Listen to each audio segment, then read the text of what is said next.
Hello friends, मेरे number गुम हो गए हैं। क्या आपने कहीं मेरे नंबर्स देखे हैं? यस, मैंने देखे हैं। वो उस तरफ जा रहे थे।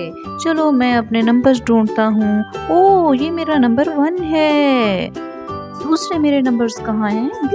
ये मेरा नंबर 2 है। Oh yes.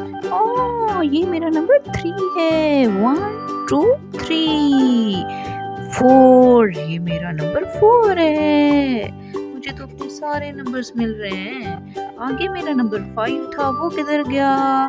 मेरा नंबर 5 किधर हो? ओह, ये मेरा नंबर 5 है।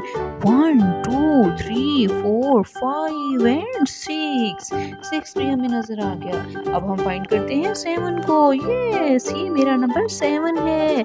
8 तुम किधर हो? 8। यस, ये मेरा नंबर 8 है, रेड कलर का। आगे मैं अपने नंबर 9 को देख रहा हूँ। मेरा नंबर 9 बहुत अच्छा है। एंड फाइनल 10, मुझे नंबर 10 चाहिए, तो ये मेरा नंबर 10 है। मुझे अपने सारे नंबर मिल गए हैं।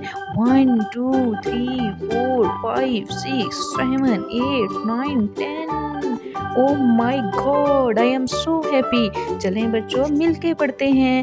1 2 3 4 5 6 7 8 9 and 10।